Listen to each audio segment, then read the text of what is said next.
Good morning students. Are के science PG college Karwad में आप सभी छात्र छात्राओं का स्वागत है। जैसा कि आपको विदित है, महाविद्यालय के द्वारा ऑनलाइन क्लासेज सुचारू रूप से चलाई जा रही है। अतः सभी छात्र छात्राओं से विनम्र निवेदन है कि वो अपनी ऑनलाइन क्लासेज के द्वारा अपनी स्टडी को बरकरार रखें। आज हम बात करेंगे जूलॉजी यानी कि BSc part first year paper third zoology, यानी कि zoology BSc part first year का पेपर जो हम ले रहे हैं वो ले रहे हैं paper third.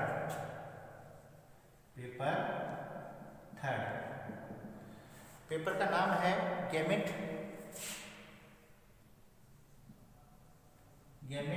And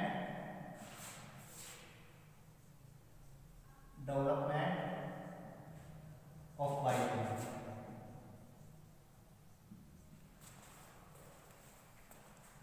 development biology, ठीक है। गैमेट एंड डेवलपमेंट बायोलॉजी के बारे में आज चर्चा करेंगे। देखिए, इसमें यूनिट फर्स्ट हम ले रहे हैं, यूनिट फर्स्ट, और जो टॉपिक है वो है गैमेटोजेनेसिस।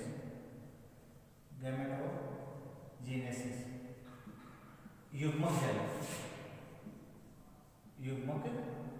जनन, गैमेटोजेनेसिस युग्मक जनन।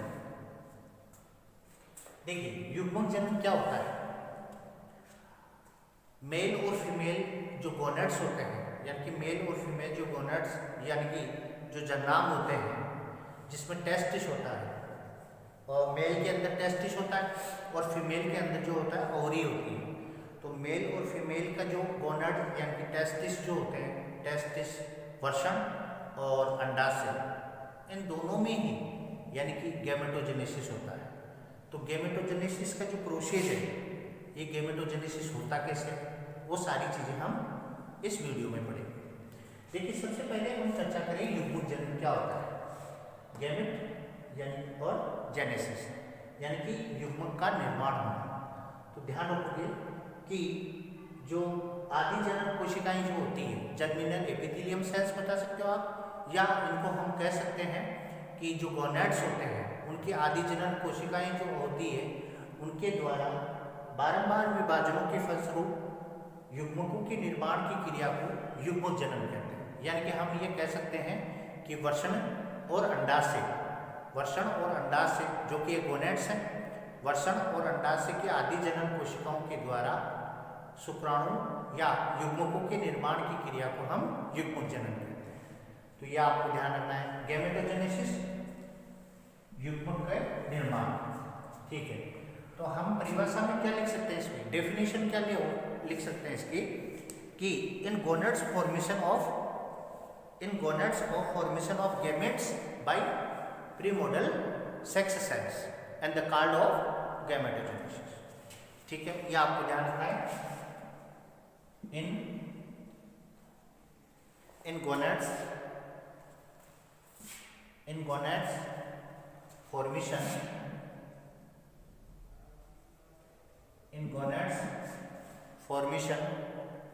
Of gametes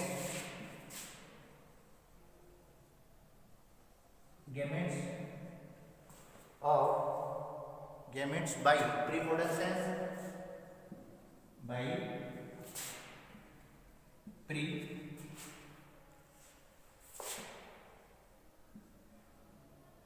premodal cells, premodal sex cells and the card of premodal sex cells in now is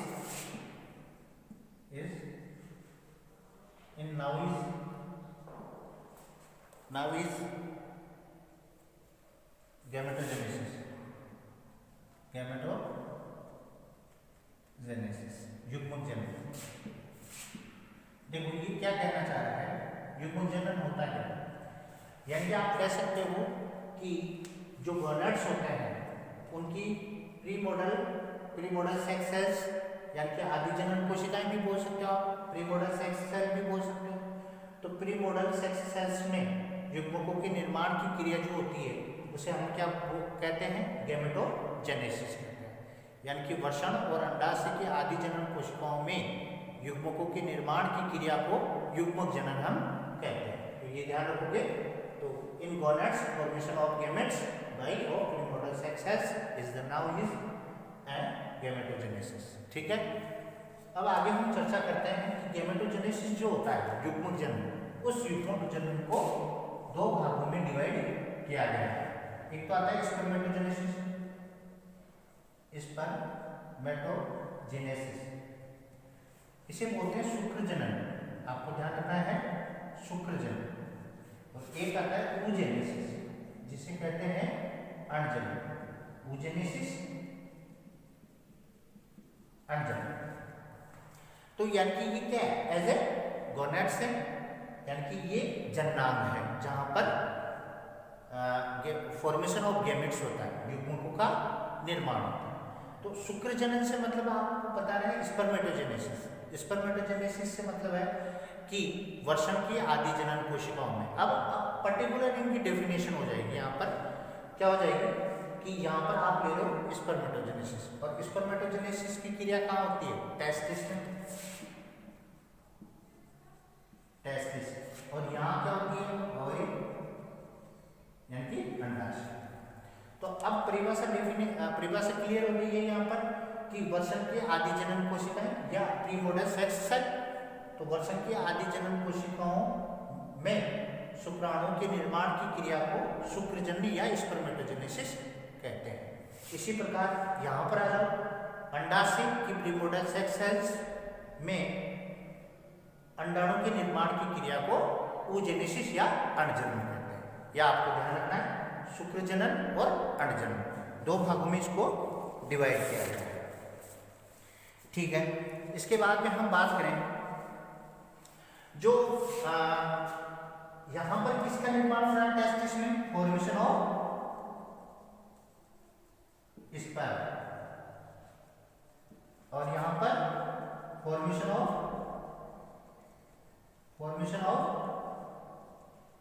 ovum. ठीक है। यानी कि यहां पर तो किसका निर्माण हो रहा है, शुक्राणु का, और यहां पर निर्माण किसका हो रहा है, अंडाणु का। अब आपको एक ध्यान रखना है कि जो गैमेट होते हैं, हमेशा आपको ध्यान रखना है गैमेट यानी कि युग्मक, जो युग्मक होते हैं वो हैप्लॉइड होते हैं, एगुणित। या आपको ध्यान रखना है युग्मक हमेशा एगुणित होते हैं। यानी कि यहाँ पर गैमेट क्या है, स्पर्म और ओवम। तो यहाँ शुक्राणु भी क्या है, एगुणित है, और अंडाणु भी क्या है, एगुणित। अब फ्यूजन ऑफ गैमेट्स अगर होता है, फ्यूजन ऑफ गैमेट्स अगर होता है, फ्यूजन ऑफ गैमेट होता है तो वहां पर क्या हो जाएगा, n + n = 2n, यानी कि फॉर्मेशन ऑफ जाइगोट। या आपको ध्यान, तो जाइगोट कैसा होता है, डिप्लॉइड होता है। या आपको ध्यान रखना है। तो शुक्राणु और अंडाणु जो होते हैं वो हैप्लॉइड एगुणित होते हैं, और ये जाइगोट होता है वो डिप्लॉइड होता है। ये भी आपको ध्यान रखना है। ठीक है। इसके बाद में हम बात करें कि जो अंडाणु और शुक्राणु है ये हैप्लॉइड हो गए हैं। इसके बाद में बात करते हैं हम लोग कि जो आपने यहाँ गैमेटोजेनेसिस को दो भागों में डिवाइड किया है, दो भागों में इसको बांटा है, एक तो स्पर्मेटोजेनेसिस, एक oogenesis। तो हमारा जो टॉपिक है, जो मेन टॉपिक है हमारा, वो है स्पर्मेटोजेनेसिस, शुक्र जनन जिसे कहते हैं। ठीक है। यह आपको ध्यान रखना है। आगे चलते हैं पॉइंट की तरफ।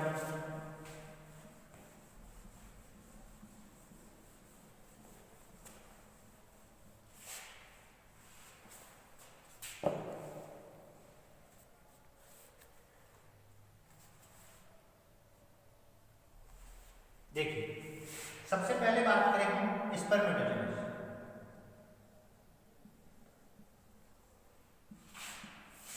स्पर्मेटोजेनेसिस शुक्र जनन जिसे कहते हैं। मैंने बता दिया है अभी आपको कि युग्मक जनन जो होता है उसको दो भागों में डिवाइड किया गया है। तो एक तो स्पर्मेटोजेनेसिस, एक oogenesis। एक तो शुक्र जनन, एक अंडजनन। तो सबसे पहले बात करेंगे हम शुक्र जनन। तो शुक्रजनन की डेफिनेशन क्या होती है वो हम देख लेते हैं सबसे पहले कि formation of sperms, formation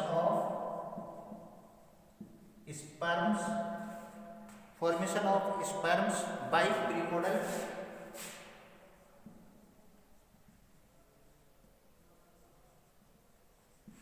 sex cell, primordial sex sales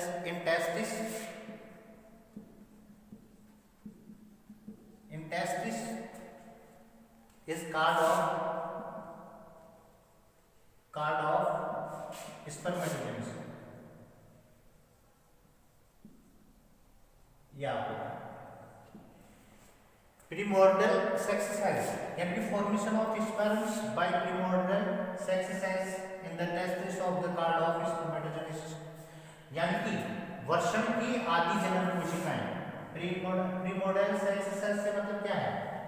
sex cell, यानी कि वर्षण की आदि जनन कोशिकाओं के द्वारा शुक्राणु के निर्माण, स्पर्म्स, फॉर्मेशन ऑफ स्पर्म्स। तो यहाँ पर क्या आ रहा है? फॉर्मेशन ऑफ स्पर्म, शुक्राणु के निर्माण की क्रिया को स्पर्मेटोजेनेसिस या शुक्रजनन कहते हैं। अब आपको क्या ध्यान रखना है कि स्पर्मेटोजेनेसिस के लिए पर्टिकुलर ऑर्गन्स हो गया है आपका टेस्टिस, टेस्टिस में स्पर्मेटोजेनेसिस होगा, ठीक है ना। तो ये लिखा हुआ है testis is the called of spermatogenesis.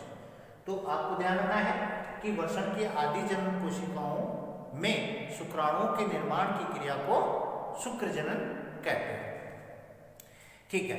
अब शुक्रजनन जो होती है एज ए लॉन्ग फेज होती है, बड़ी प्रावस्था होती है, बड़ा प्रोसेस होता है। तो इसको शॉर्ट टाइम में 3 पार्ट्स में डिवाइड किया गया है, मतलब इसको 3 फेज में, 3 प्रावस्थाओं में इसको बांटा गया है, यानी कि divided of 3 phase in spermatogenesis, ठीक है। तो देखो सबसे पहले हम बात करते हैं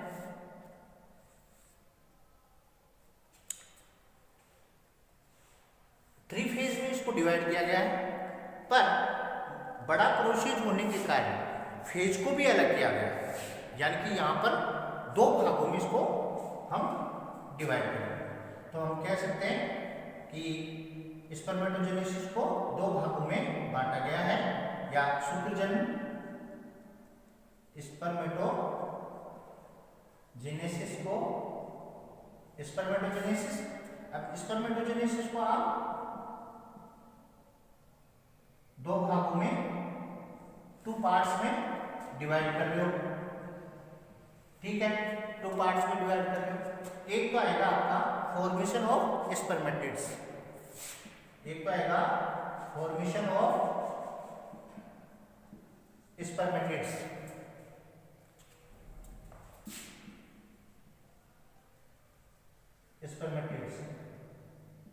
या आपको ध्यान रखना है फॉर्मेशन ऑफ स्पर्मेटिड्स, या आपको ध्यान रखना है फॉर्मेशन ऑफ स्पर्मेटिड्स, यानी कि यहाँ एक तो स्पर्मेटिड्स का, दूसरा आ जाएगा आपका फॉर्मेशन ऑफ, या हम ये कह सकते हैं स्पर्मियोजेनेसिस,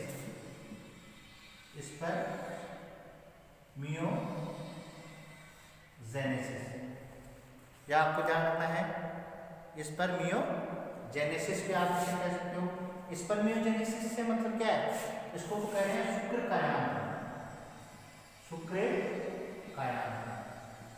ठीक है। और यहाँ पर क्या जाएगा? शुक्राणु पूर्वी कोशिकाओं का निर्माण, शुक्राणु पूर्वी कोशिकाओं का निर्माण। स्पर्मेटिड से मतलब क्या है? शुक्राणु पूर्वी कोशिकाओं का निर्माण होना, तो यह आपको ध्यान रखना है।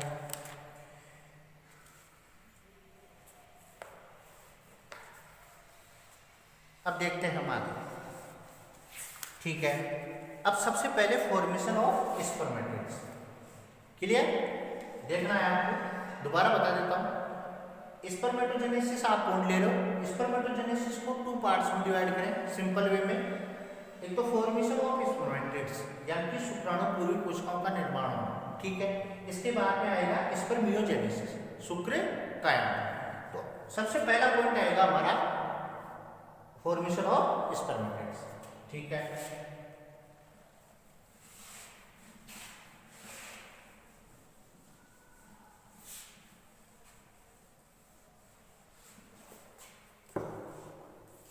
फर्स्ट पॉइंट है फॉर्मेशन ऑफ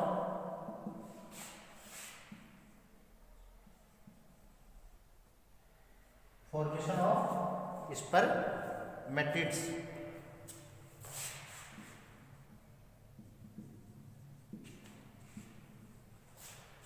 स्पर्मेटिड्स यानी कि शुक्राणुपूर्वी कोशिकाओं का निर्माण। देखिए, सबसे पहले इसको हम डिवाइड करने के लिए या इसको हम बांटने के लिए तो ध्यान रखोगे, सबसे पहले तो ये जो प्रोसेस होता है तो आप कह सकते हो this process in the animals begins after sexual maturity, यानी कि सेक्सुअल मैच्योरिटी की जब सेक्सुअल मैच्योर हो जाता है उस टाइम ये प्रोसेस चालू होता है, पहली चीज। इसके बाद में क्या होता है, the formation of spermatids from primordial sex cells. ध्यान रखना, जो ये प्रोसेस होता है वो वर्षण की आदि जनन कोशिकाओं में होता है, ये आपको क्लियर ध्यान रखना है। ठीक है, अब इसके बाद में इन प्रीफॉर्मड इनटू 3 स्टेप्स, यानी कि 3 स्टेप में इसको डिवाइड किया गया। देखिए, तो यहां लिख देते हैं हम सबसे पहले 3 स्टेप्स में 3 स्टेप्स, इसकी 3 स्टेप्स होती है, 3 स्टेप्स में इसको डिवाइड किया गया है, यह आपको ध्यान रखना है। 3 स्टेप्स में डिवाइड किया गया है। एक तो सबसे पहले जो स्टेप आती है वो होती है गुणन प्रावस्था। गुणन प्रावस्था यानी कि मल्टीप्लेक्शन फेज।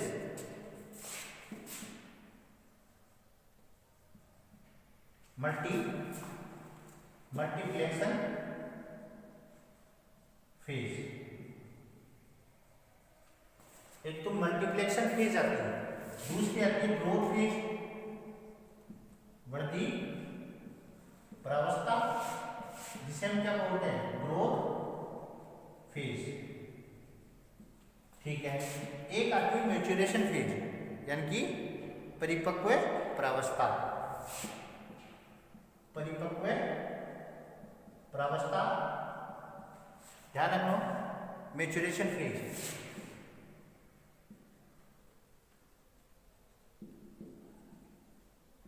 या तो यहाँ शुक्र जनन जो होता है, स्पर्मेटोजेनेसिस जो होता है, उसको 3 स्टेप्स में डिवाइड किया गया है, 3 स्टेप्स में।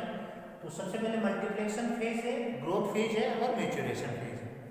अब देखिए, सबसे पहले हम बात करें, इसको हम एज ए आरेख या एक डायग्राम के थ्रू हम इस चीज को समझ लेते हैं। देखिए, सबसे पहले आपकी ये प्रीमोडल सेक्स सेल है, तो हम क्या कह सकते हैं इसको, primordial sex cell. Primordial sex cell, primordial sex cell है, प्रीमोडल सेक्स सेल है, या हम इसको क्या कह सकते हैं, आदि जनन कोशिका। ठीक है, अब इस आदि जनन कोशिका में आपको क्या करना पड़ेगा, मल्टीप्लेक्शन फेज हो गया तो मल्टीपल कर दो, 2 and 2 और 2 and 2। हमेशा आपको ध्यान क्या रखना है, ये आपकी आती है मल्टीप्लेक्शन फेज। मल्टीप्लेक्शन फेज, ये आपको ध्यान रखना है, मल्टीप्लेक्शन फेज। गुणन प्रावस्था, तो गुणन प्रावस्था में आपको मल्टीपल करना है, यानी कि प्रीमोडल जो सेक्स सेल्स होती है ना, इसको आपको मल्टीपल कर देना है। ठीक है, इसमें सबसे पहले क्या बनती है, सबसे पहले जो बनती है, यहाँ पर डिवीजन कौन सा होगा, सबसे पहले तो आपको ध्यान रखना है माइटोसिस डिवीजन चलता है, समसूत्री विभाजन चलता है। हमेशा आपको ध्यान रखना है कि इसमें सबसे पहले जो है समसूत्री विभाजन चलता है। ठीक है, अब इसके बाद में स्पर्मेटोगोनिया बन जाती है, यानी कि आपको ध्यान रखना है स्पर्मेटोगोनिया। मल्टीप्लेक्शन फेज में आपको क्या बताना है, स्पर्मेटोगोनिया बन जाती है। स्पर्मेटोगोनिया यानी कि शुक्र जननी कोशिका, इसको यूं कह सकते हो। तो देखो यहां सबसे पहले क्या हुआ, सबसे पहले आप मल्टीप्लेक्शन फेज पढ़ रहे हो। अब मल्टीप्लेक्शन फेज में आपको मल्टीपल करना है, तो मल्टीपल कैसे करोगे आप, प्रीमोर्डियल सेक्स सेल यानी कि आदि जनन कोशिका, या हम कह सकते हैं जर्म सेल्स बता सकते हो आप, ठीक है। अब यहाँ पर क्या हो रहा है, माइटोसिस डिवीजन हुआ, क्या बन गई, यानी कि स्पर्मेटोगोनिया, यानी कि शुक्रजननी कोशिका। शुक्रजननी कोशिका से मतलब क्या हुआ, जो शुक्राणु का आगे चलकर निर्माण करेगी या फॉर्मेशन ऑफ स्पर्म करेगी, उसे हम स्पर्मेटोगोनिया कह सकते हैं, या स्पर्मेटोगोनियल सेल्स भी आप कह सकते हो, ठीक है। अब इसके बाद में हम बात करें, इनमें से एक सेल जो होती है, यानी कि ये 4 सेल्स हमारे पास आ रही है, 4 स्पर्मेटोगोनिया बनी है, इनमें से एक जो होती है वो ग्रोथ करती है, ठीक है ना। तो यहाँ पर क्या लिखेंगे हम, ग्रोथ फेज। अब ग्रोथ फेज से मतलब क्या होता है, इसमें डीएनए आरएनए वगैरह प्रोटीन वगैरह का संश्लेषण होता है, और इन साइटोप्लाज्म कोशिका द्रव का भी आयतन बढ़ जाता है, इंक्रीज ऑफ साइटोप्लाज्म कोशिका द्रव का आकार भी बढ़ जाता है। इसी प्रकार इसमें आरएनए डीएनए प्रोटीन इनका संश्लेषण होता है। तो ये जो स्पर्मेटोगोनिया एक होती है, आपको क्या ध्यान रखना है, यहाँ पर 4 बनी, 4 में से एक एक्टिव कर देनी है आप, 4 में से एक एक्टिव कर देनी है। अब ये जो स्पर्मेटोगोनिया है ये क्या करेगी, न्यूट्रिशन वगैरह यानी कि डीएनए आरएनए का संश्लेषण करेगी, यानी कि synthesis of DNA and RNA and increase of cytoplasm, increase of nucleus, ये सारी चीजें होगी। मतलब यहाँ पर केंद्र का भी आकार बढ़ जाएगा, कोशिका ध्रुव भी बढ़ जाएगा, और इसके बाद में डीएनए आरएनए का भी संश्लेषण हो जाएगा। इस प्रकार ये जो सेल्स होती है वो अपने आकार में बढ़ जाती है, तो इसे हम क्या कह सकते हैं, एज ए ग्रोथ फेज। अब यहाँ पर आपको ध्यान रखना है, मियोसिस फर्स्ट होता है, मियोसिस फर्स्ट आपको ध्यान रखना है कि मियोसिस जो होता है वो फर्स्ट और सेकंड से होता है, यानी कि अर्धसूत्री विभाजन फर्स्ट और सेकंड होता है। तो मियोसिस जब फर्स्ट होता है तो आपको ध्यान रखना है यहाँ पर, यानी कि इसका नाम क्या हो गया, देखो यहाँ पर इसने ग्रोथ की, ये ग्रोथ कर ली, ग्रोथ फेज होगी, तो आप इसको प्राइमरी क्या कह दोगे, प्राथमिक स्पर्मेटोसाइट्स।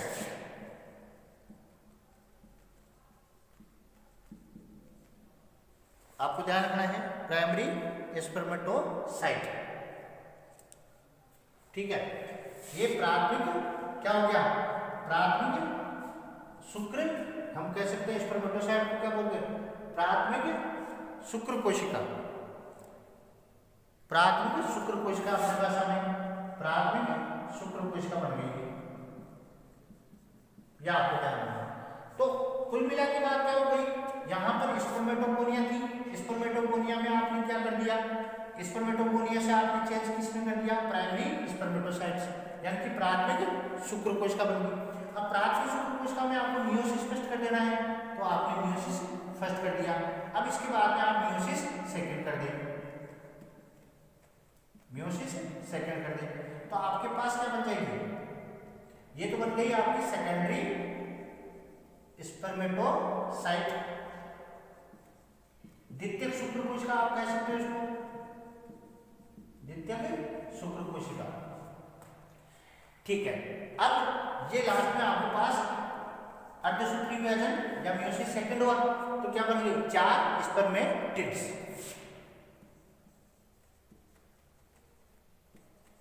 स्पर्मेटिड्स बन गए, यानी कि यहाँ पर 4 शुक्राणु पूर्वी कोशिकाएं बन गई। स्पर्मेटिड से मतलब शुक्राणु पूर्वी कोशिका, ये आपको ध्यान रखना। तो कुल मिला के देखो यहाँ आपको समझना क्या क्या है, इसमें सारी ये मैच्योरेशन फेज हो जाएगी आपकी, ये क्या हो जाएगी, मैच्योरेशन फेज है, ये आपको ये मैच्योरेशन फेज होगी।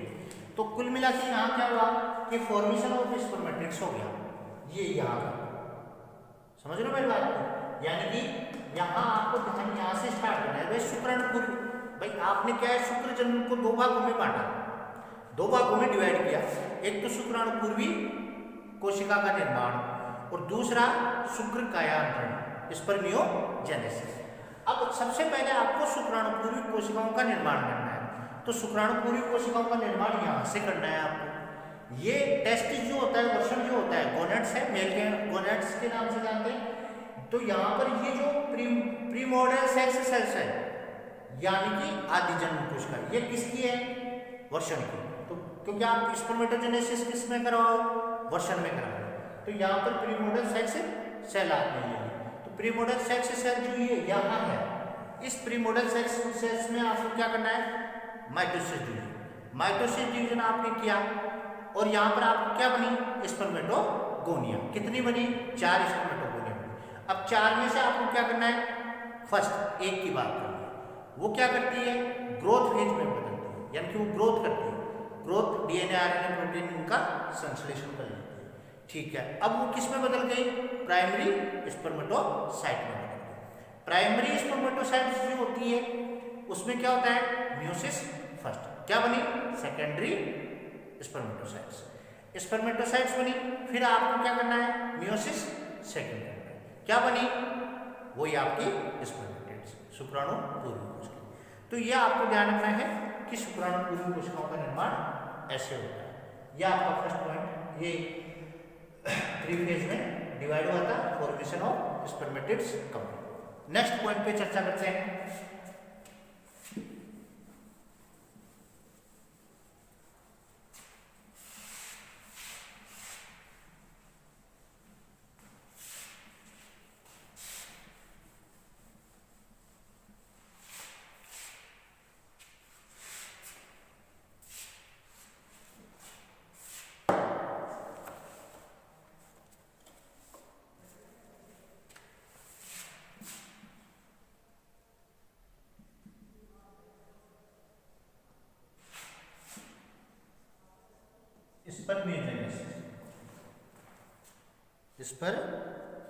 स्पर्मियोजेनेसिस, यह आपको ध्यान रखना है।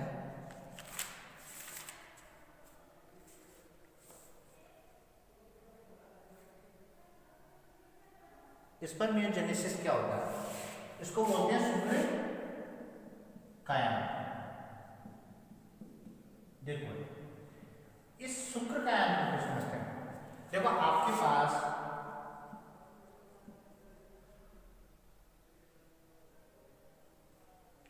यहां आपके पास स्पर्मेटिड्स कितने आएंगे, 4 स्पर्मेटिड्स बनेंगे, यानी कि शुक्राणुपूर्वी कोशिका कितनी बनी है आपके पास, 4 बनी है।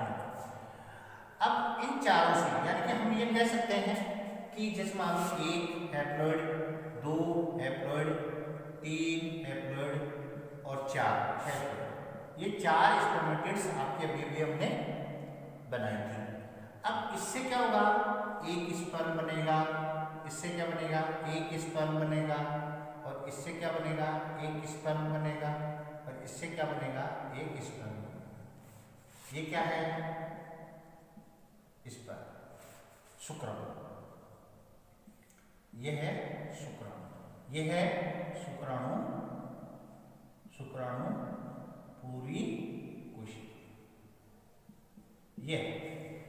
अब शुक्राणुपूर्वी कोशिका ये है, तो आप क्या कहोगे, सिंपल लैंग्वेज में इसकी परिभाषा कहते हैं, शुक्राणुपूर्वी कोशिकाओं से शुक्राणु के निर्माण की क्रिया को क्या कहते हैं, शुक्र कायांतरण। क्लियर, दोबारा बोलो, 4 आपके पास स्पर्मेटिड्स बनी थी, शुक्राणुपूर्वी कोशिकाएं कितनी बनी थी, 4 बनी थी। तो 4 में आपको क्या ध्यान रखना है, चारों से ही 4 स्पर्म बनेंगे। तो हम कह सकते हैं कि शुक्राणुपूर्वी कोशिकाओं से शुक्राणु के निर्माण की क्रिया को शुक्र कायांतरण हम कहते हैं। यह आपको ध्यान रखना है। अब देखिए, सबसे पहले स्टार्ट करते हैं हम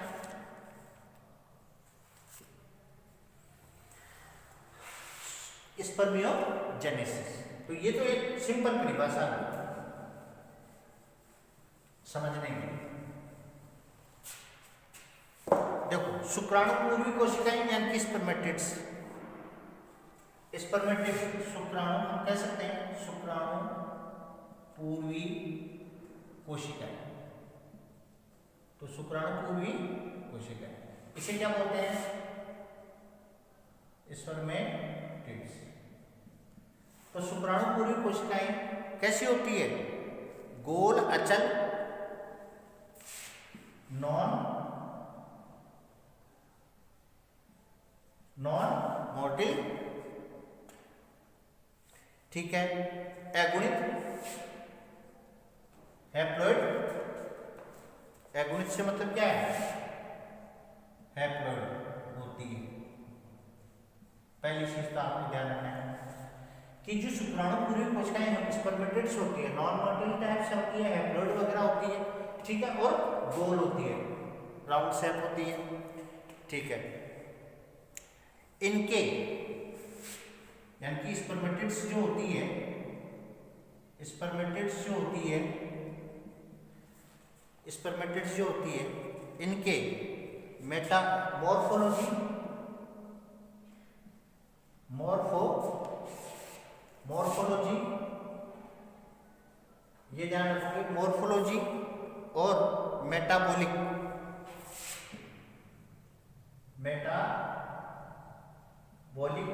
और फंक्शनल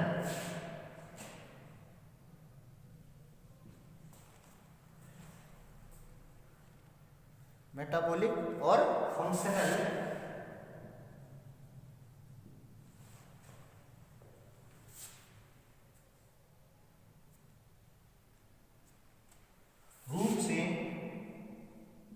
रूप से एक अति विशिष्ट या एक विशिष्ट स्पेशियल विशिष्ट रचना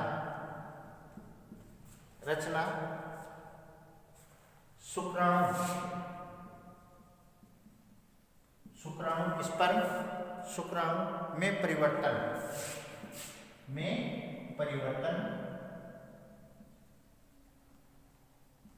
चेंजेस में परिवर्तन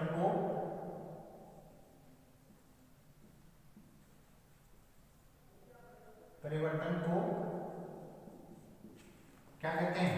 स्पर्मियोजेनेसिस।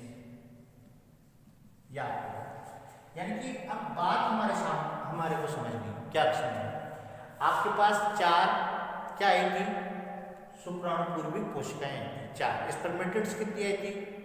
चार आई थी। अब चारों जो होती है, जैसे मान लो आप हम बात कर लें एक की, ये हमारे पास एक स्पर्मेटिड्स है,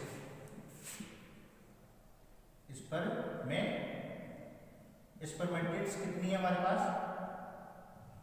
चार। चारों में से स्पर्मेटिड्स जो है हमारे पास, ठीक है, स्पर्मेटिड्स कितनी है? चार है। समझना चाहिए। ये जैसे मान लो चार है, तो एक तो ये राउंड है, एक हैप्लॉइड एगोनिक है, ठीक है, ये आपको ध्यान रखना। पहली चीज तो गोल होती है, अचल होती है, नॉन मोटिल टाइप से मतलब होता है अचल, यानी कि वो गमन नहीं कर सकते। तो अब इसमें क्या होता है? कुछ चेंजेज होगा, तो चेंज होगा तो ये क्या बनेगी? शुक्राणु। क्या बनेगी? शुक्राणु। तो शुक्राणु पूर्वी कोशिका किसमें चेंजेज हो गई? स्पर्म में, शुक्राणु। तो आप क्या कह सकते हो? स्पर्मेटिड्स क्या हो जाएगी? मॉर्फोलॉजी, मेटाबॉलिक और फंक्शनल रूप से क्या हो जाएगी? चेंज होकर किसमें बदलेगी? स्पर्म में। तो उसे क्या बोलेंगे? स्पर्मियोजेनेसिस, शुक्र कायांत बनते हैं। यह आपको ध्यान है। क्लियर? समझ में आ गया हमारे? तो ये हो गया स्पर्मियोजेनेसिस। भाई स्पर्मियोजेनेसिस होता क्या है? शुक्र कायांतरण होता क्या? अब ये चीज तो हमारे समझ में आ गई कि स्पर्मेटिड्स जो होती है वो चेंज होकर, चेंज मतलब मॉर्फोलॉजिकल, मेटाबॉलिक और फंक्शनल रूप से चेंज होकर किसमें बदल रही है? किसमें चेंज हो रही है? स्पर्म में चेंज हो रही है। तो इसका मतलब तो ये हो गया हमारे समझ में, तो ये तो आ गया कि शुक्राणु पूरी कोशिका किसमें चेंज हो जाती है? स्पर्म में हो जाती है। पर ये होती क्या है? वो मतलब इसका प्रोसेस क्या है? वो हम चीज पढ़ रहे हैं। तो देखते हैं आगे। सबसे पहले आपको ध्यान रखना है कैसे चेंजेस होती है स्पर्मेटिड्स, चेंजेस ऑफ स्पर्म, उसका प्रोसेस हम करेंगे भाई ये चेंज कैसे होगी। तो देखो सबसे पहले आपको ध्यान रखना है शुक्र कायांतरण जो होता है इसके अंदर 3 स्टेप्स होते हैं, यानी कि शुक्राणु का जो निर्माण होता है, शुक्राणु का जो निर्माण होता है उसके लिए आपको क्या ध्यान रखना है कि पहली स्टेज जो होती है शुक्राणु का निर्माण कैसे होता है वो चीज हम पढ़ने जा रहे हैं। तो फॉर्मेशन ऑफ हेड रीजन, शीर्ष भाग का निर्माण, शीर्ष भाग का निर्माण, तो हम क्या कह सकते हैं इसको फॉर्मेशन ऑफ हेड रीजन, यानी कि शीर्ष भाग का निर्माण होना। दूसरा आता है फॉर्मेशन ऑफ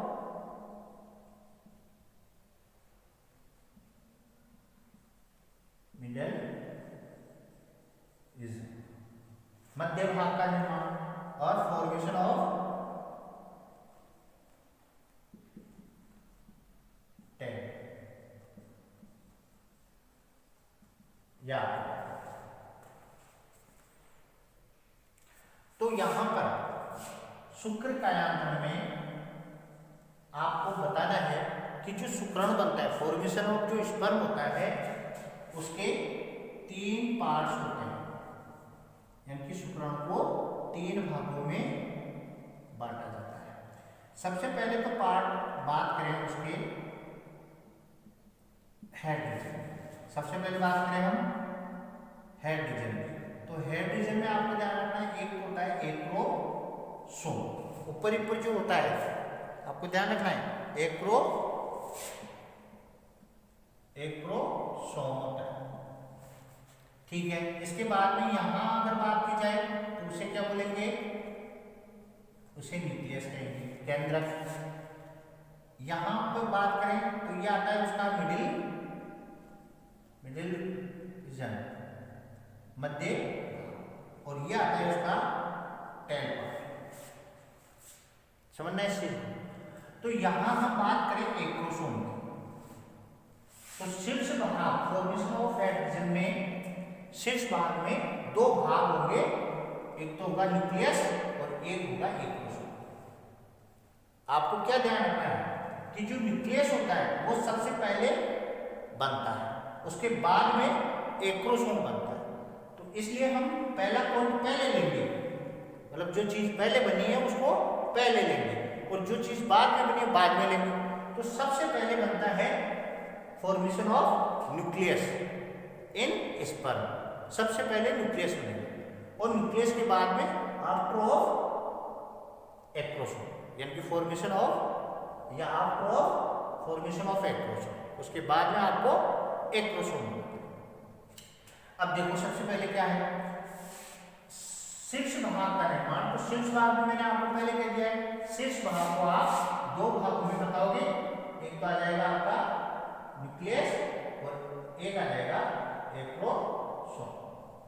तो सबसे पहले हम क्या पढ़ेंगे न्यूक्लियस के बारे में। तो स्टार्ट करते हैं। देखो एक चीज आपको क्या करना, जैसे मान लो आपने शुक्राणु पूर्वी ये कोशिका आपने ली, तो शुक्राणु पूर्वी कोशिका से तो आप क्या बना रहे हो शुक्राणु, इस पर समझने से। अब यहां पर जो स्पर्मेटिड्स है यानी कि शुक्राणु पूर्वी कोशिका, इससे क्या बन रहा है, तो इसका जो न्यूक्लियस है, इसका जो न्यूक्लियस है इसमें चेंजेस होगा। अब इसके न्यूक्लियस में चेंजेस क्या होगा, तो सबसे पहले क्या ध्यान रखना है कि इसके अंदर आरएनए, प्रोटीन और कोशिका द्रव और केंद्रिका। तो क्या क्या बताना है आपको, न्यूक्लियोलस, ठीक है, इसी प्रकार प्रोटीन और इसी प्रकार आरएनए। तो इस केंद्रक से, इस पूरी आप ये कह सकते हो कि इस केंद्रक से जो है, केंद्रक से जल वगैरह, क्रोमेटिन नहीं कह सकते, आरएनए, केंद्रिका, प्रोटीन निष्कासित हो जाते हैं। तो इस केंद्रक से आपको क्या ध्यान रखना है कि ये चीजें बाहर निकल जाती है। अब कौन कौन सी चीजें बाहर निकलेंगी केंद्रक से?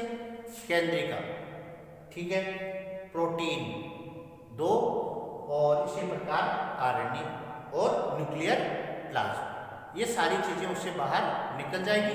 क्रोमेटिन जो होते हैं वो सिकुड़ जाएंगे। क्रोमेटिन का न्यूक्लियस, तो यानी कि अनावश्यक चीजें जो है वो बाहर निकल जाएंगी। क्यों बाहर निकलेगी? क्योंकि बनने वाला जो स्पर्म हो, बनने वाला जो स्पर्म है ये वाला, बनने वाले स्पर्म का वेट कम हो सके, वजन कम हो, इसलिए ये सारी चीजें बाहर निकलती है। अब वजन कम होगा तो उसमें मोटिल टाइप्स यानी कि वो गति तीव्र कर सकता है, शुक्राणु गति तीव्र करेगा क्योंकि उसका वजन कम है, क्योंकि उससे न्यूक्लियस से आरएनए, प्रोटीन और केंद्रिका वगैरह सब बाहर निकल गई। ओनली क्या रहता है? एज ए जेनेटिक्स, सिर्फ एक आनुवांशिक पदार्थ ही इस केंद्रक में रहेगा, बाकी सारी चीजें बाहर निकल जाएंगी। तो ये तो होगा आपका सब ध्यान रखना न्यूक्लियस में परिवर्तन। तो अब आप इस चीज को समझो, देखो ये पॉइंट हुआ, ये पॉइंट हुआ।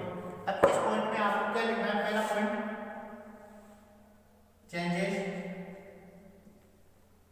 चेंजेस ऑफ न्यूक्लियस, यानी कि चेंज ऑफ न्यूक्लियस, न्यूक्लियस यानी कि केंद्रक में परिवर्तन। तो केंद्रक में परिवर्तन आपने कर दिया, तो केंद्रक कैसा कर दिया आपने? फ्लैटेड, चौड़ा। देखो यह आपने केंद्र कर दिया। केंद्र किसका है? स्पर्मेटिड्स का। तो सबसे पहले शुक्राणु पूर्वी कोशिका से आप जब शुक्राणु बना रहे हो तो सबसे पहले इसका जो न्यूक्लियस है ना, उससे सारी चीजें निकल जाएगी, केवल क्या बचेगा? जेनेटिक्स मैटेरियल यानी कि डीएनए, बाकी सारी चीजें निकल जाएंगी और केंद्र कैसा हो जाएगा? चपटा, फ्लैटेड हो जाएगा, चपटा हो जाएगा। तो ये तो आपने क्या कर दिया? Change of nucleus, changes of nucleus या चेंज ऑफ न्यूक्लियस, ठीक है, केंद्र में परिवर्तन हो गया, ठीक है। इसके बाद में फॉर्मेशन ऑफ एक्रोसोम, यह आपको ध्यान रखना है, फॉर्मेशन ऑफ एक्रोसोम। अब सबसे पहले आपको क्या ध्यान रखना है? फॉर्मेशन ऑफ एक्रोसोम कि जो एक्रोसोम का निर्माण होता है वो होता है गोल्जिका से, गोल्जी कॉम्प्लेक्स से, गोल्जी बॉडी से। बात एक ही है, गोल्जिका गोल्जी कॉम्प्लेक्स ये एक ही। तो अब गोल्जिका किसकी? शुक्राणु पूर्वी कोशिका की, ये क्योंकि ये सेल है, इससे आप ये बना रहे हो, शुक्राणु तो बन रहा है, ठीक है। शुक्राणु का कौन सा भाग बना रहे हो आप? फॉर्मेशन ऑफ हेड रीजन, ये तो बना रहे हो आप। तो यहाँ पर क्या आ गई बात कि ये जो स्पर्मेटिड्स होती है, शुक्राणु पूर्वी कोशिका होती है, इसका जो गोल्जिकाय होता है उस गोल्जिकाय के द्वारा किसका निर्माण होगा? एक्रोसोम का निर्माण होगा। यह आपको ध्यान रखना। जैसे मैं आपको बता देता हूँ, ये चीज मान लो ये आपके सामने क्या है, यह आपके सामने मैंने केंद्र बनाया, ये केंद्र ए न्यूक्लियस ले लिया। अब यहाँ आपके सामने ध्यान रखना है, ये क्या है? गोल्जी काय, ये गोल्जिकाय है और ये क्या है?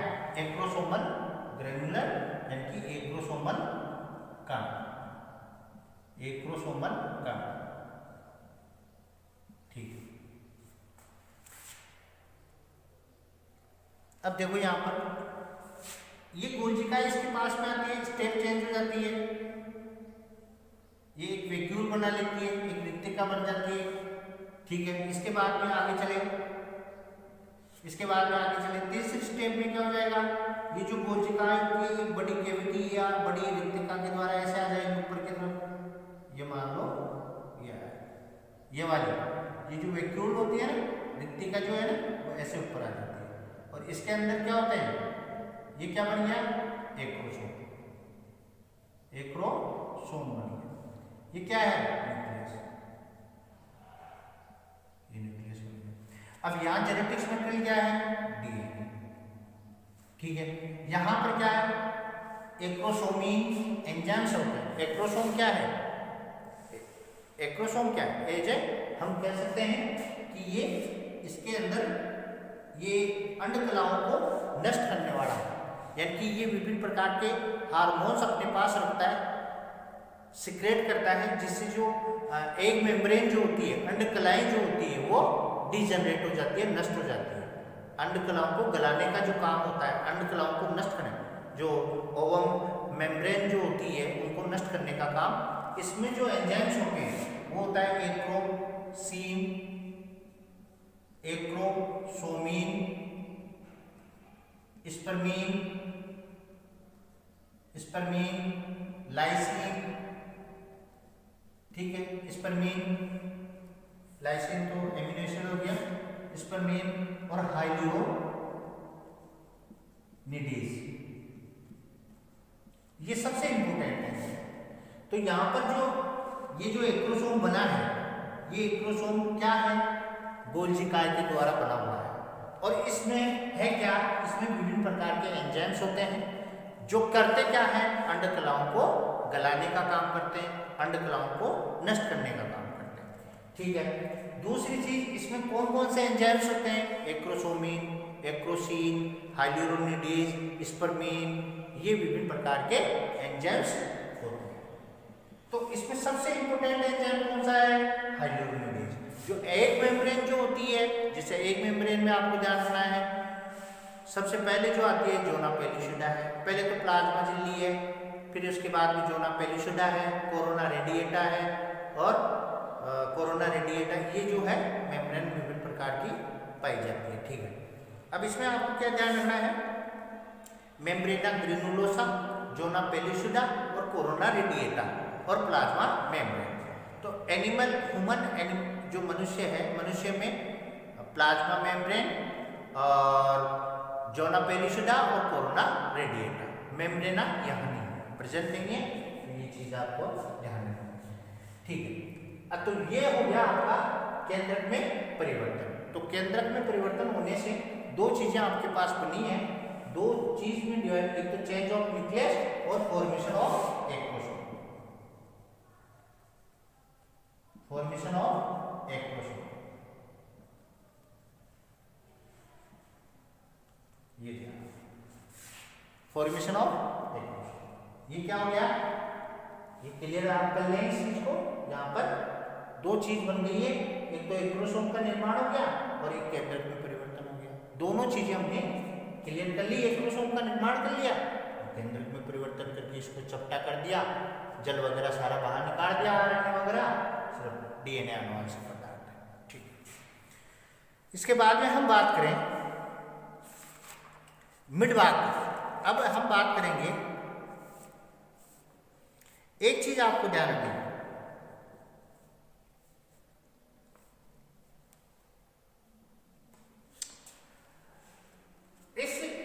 जो ये यहाँ पर ये जो एक्रोसोमल ग्रेनुल या एक्रोसोमल कण के द्वारा, तो आपको बताना है एक्रोसोम का निर्माण हुआ, पर इसके बाद भी ये और जो संरचनाएं बच जाती है गोल्जिकाय, और संरचनाएं जो बच जाती है गोल्जिकाय में, वो एक लेयर बनाती है। वो लेयर कहाँ तक होता है, यहाँ से स्टार्ट होता है और यहाँ तक होता है, यानी कि हेड पार्ट, शुक्राणु के हेड पार्ट को कवरिंग करने वाला जो लेयर है उसका नाम है गेलिया कैपिटिस। ये भी आपको ध्यान रखना है, गेलिया कैपिटिस, या आपको ध्यान रखना है। गेलिया कैपिटिस एक्रोसोम और न्यूक्लियस के ऊपर पाई जाने वाली एक झिल्ली है, एक मेम्ब्रेन है, जिसका निर्माण गोल्जिकाय से ही होता है, यानी कि गोल्जिकाय के द्वारा ही तो एक्रोसोम बनेगा और गोल्जिकाय के द्वारा ही गेलिया कैपिटिस जो की एक लेयर है वो बनेगा। ये हमारा हो गया। अब आता है formation of middle layer, middle region, यानी कि मध्य भाग का निर्माण होगा।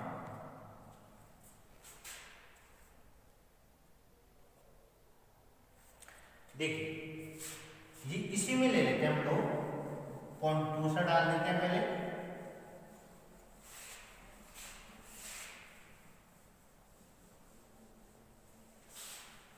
समझना इसको, देखिए सबसे पहले आपने पढ़ लिया पहला फॉर्मेशन ऑफ हेड रीजन, और इसके बाद में आ जाएगा फॉर्मेशन ऑफ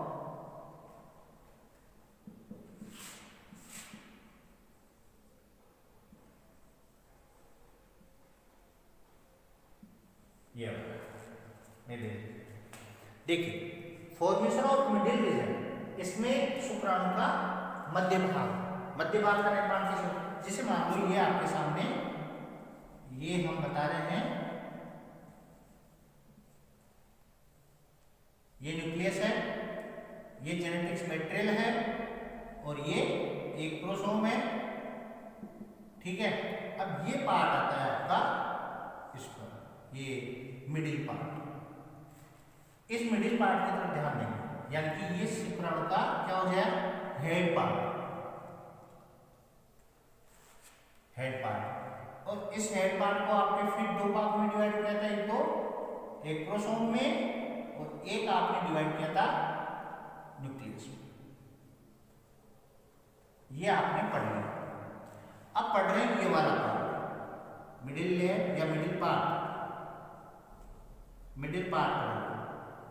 शुक्राणु का मध्य भाग। ये कैसे बने, देखो शुक्राणु के मध्य भाग का निर्माण जो होता है वो गोल्जी, जो आपकी स्पर्मेटेड्स होती है, शुक्राणु पूरी कोशिकाएं जो होती है उसके माइटोकॉन्ड्रिया के द्वारा होता है। तो पहली बात तो आपको ध्यान रखना है कि मध्य भाग का निर्माण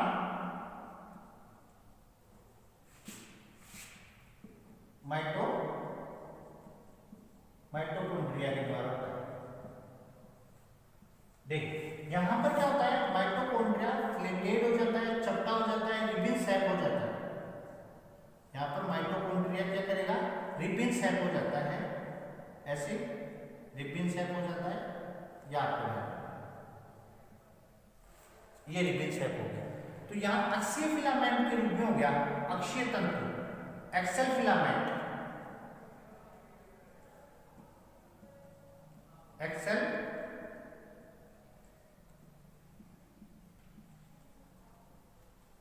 फिलामेंट के रूप में हो जाता है, यानी कि अक्षीय तंतु के रूप में माइटोकॉन्ड्रिया मिड भाग में आ जाता है। इससे जब एक्सेल फिलामेंट के रूप में जब माइटोकॉन्ड्रिया हो जाता है तो उसे क्या बोलते हैं, निबेन कण।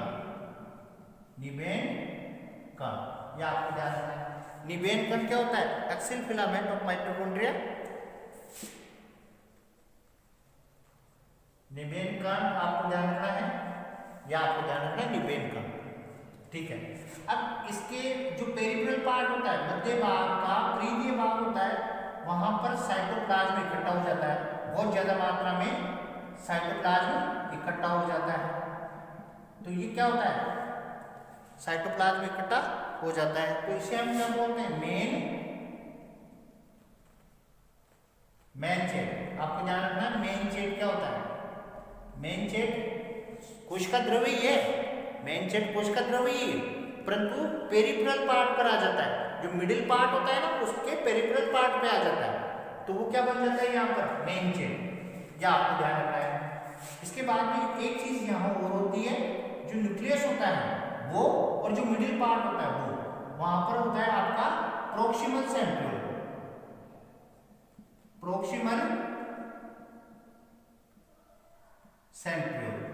यानी कि समीपस्थ तारक केंद्र। या आपको ध्यान रखना है, प्रोक्सिमल सेंट्रियोल जो होता है वो न्यूक्लियस और मिडिल पार्ट के बीच में होता है। अब ये जो होता है यहाँ पर डिस्टल सेंट्रियोल, ये डिस्टल सेंट्रियोल है। और डिस्टल सेंट्रियोल के जो फाइबर्स होते हैं, डिस्टल सेंट्रियोल जो होता है दूरस्थ तारक केंद्र जिसे बोलते हैं, उसी के फाइबर्स के द्वारा formation of tail part in sperm, tail. या आपको ध्यान रखना है, पूंछ भाग का निर्माण होता है, ठीक है ना। तो ये आपको ध्यान रखना है, डिस्टल सेंट्रियोल और प्रोक्सिमल सेंट्रियोल, ये भी आपको ध्यान रखना है। तो आपको क्या बताना है, बस आपको इसमें बता दिया फॉर्मेशन ऑफ मिडिल रीजन में। सबसे पहले जो माइटोकॉन्ड्रिया होता है वो अक्सर फीतानुमा या रिबन शेप हो जाता है और उसे हम निबेन कण कहते हैं।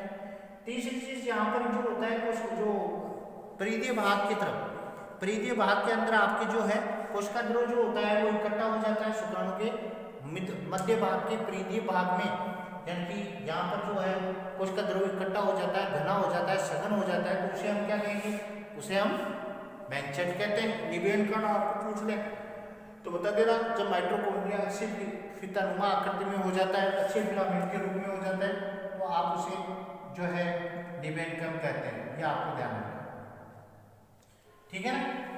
इसके बाद में आता है tail part, formation of tail part, ये आपको ध्यान रखना है।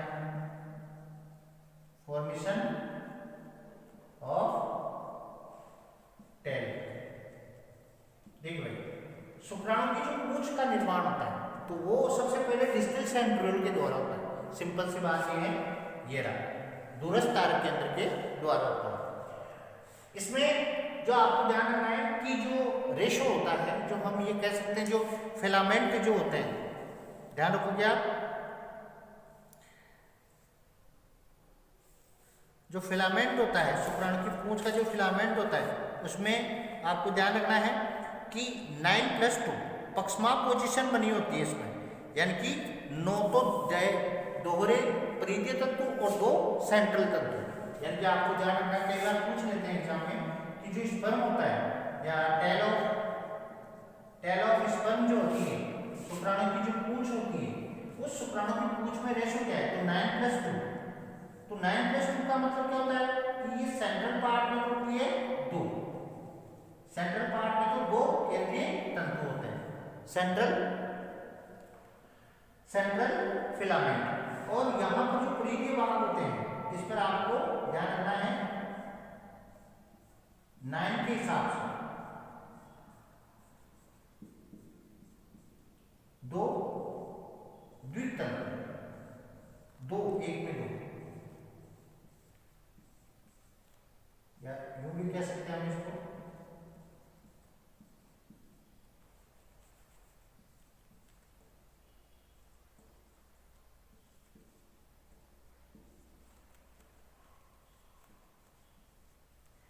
वन 2 3 4 5 6 7 8 यहां तक ले जाए आप 9 तक, ये आपको ध्यान देना है। तो यहां पर क्या हुए? 9 परिधीय, पेरिफेरल परिधीय तंतु और 9 द्विक द्विक तंतु 9, ये तो 9 तो ये है, समझना है इसे। और 2 केंद्रीय तंतु, ये 2 केंद्रीय तंतु, तो ये तंतुओं का विन्यास है ना, ये आपको ध्यान रखना है। तंतुओं का जो विन्यास होता है इसमें 9+2 होता है। और एक चीज इसमें जो लास्ट ध्यान रखनी है वो है कि शुक्राणु की पूंछ भाग का निर्माण जो होता है वो डिस्टल सेंट्रियोल से होता है, दूरस्थ तारक केंद्र के द्वारा। तो ये सारा जो सिस्टम होता है वो स्पर्मेटोजेनेसिस है। तो आपको ध्यान रखना है, ये आपका जो टॉपिक है स्पर्मेटोजेनेसिस, ये पूरा होता है। स्पर्मेटोजेनेसिस में आपको ये सारे प्रोसेस बताने हैं कि स्पर्मेटोजेनेसिस होता कैसे है, स्पर्मेटोजेनेसिस कहाँ होता है, द साइट्स ऑफ स्पर्मेटोजेनेसिस, यानी कि स्पर्मेटोजेनेसिस होता कहाँ है। तो स्पर्मेटोजेनेसिस टेस्टिस की प्रीमोर्डल जो सेल्स होती है, यानी कि आप जिसे आदि जन्म कोशिकाएं कहते हैं, जिससे आप जन्म कोशिकाएं होते हैं, वो कैसी होती है? वो डिप्लॉयड होती है, द्विगुणित होती है। तो द्विगुणित जो कोशिकाएं होती है उसके द्वारा ही जो है फॉर्मेशन ऑफ स्पर्म होता है, शुक्राणु का निर्माण होता है। तो इस शुक्राणु के निर्माण की क्रिया को, इस प्रोसेस को आपने किस तरह से किस फेज में काउंट किया? 2 भागों में डिवाइड किया, फिर 2 भागों में से एक भाग आपने लिया, यानी कि फॉर्मेशन ऑफ स्पर्मेटिड्स आपने लिया। फिर उस फॉर्मेशन ऑफ जो स्पर्मेटिड्स है, यानी कि शुक्राणु पूर्वी कोशिकाओं का जो निर्माण है, उस शुक्राणु पूर्वी कोशिकाओं के निर्माण के बाद में आपने स्पर्मियोजेनेसिस, शुक्र कायांतरण आपने पढ़ा। शुक्र कायांतरण जो होता है वो मैंने पहले भी बता दिया था कि शुक्राणु पूर्वी कोशिकाओं से शुक्राणु के निर्माण की क्रिया को शुक्र कायांतरण कहते हैं। तो ये शुक्र कायांतरण में आपने जो हेड रीजन है, यानी कि शीर्ष भाग का निर्माण है, मध्य भाग का निर्माण है, इसी प्रकार टेल भाग का निर्माण है, ये सारी चीज़ें स्ट्रक्चर ऑफ स्पर्म में आ जाती है। तो यहाँ पर एक पॉइंट हमारा ये को क्लियर और भी हो गया है स्ट्रक्चर ऑफ स्पर्म। तो स्ट्रक्चर ऑफ स्पर्म में ये आपको संरचना मैंने यहाँ समझा दी है पूरी की पूरी, हेड, मिडिल और टेल पार्ट, ये सारे के सारे आपके पॉइंट क्लियर होते हैं। तो आज के वीडियो में इतना ही है। स्पर्मेटोजेनेसिस के लिए आप बढ़िया से बढ़िया शानदार से शानदार ये आप वीडियो जरूर देखना। जय श्री कृष्ण।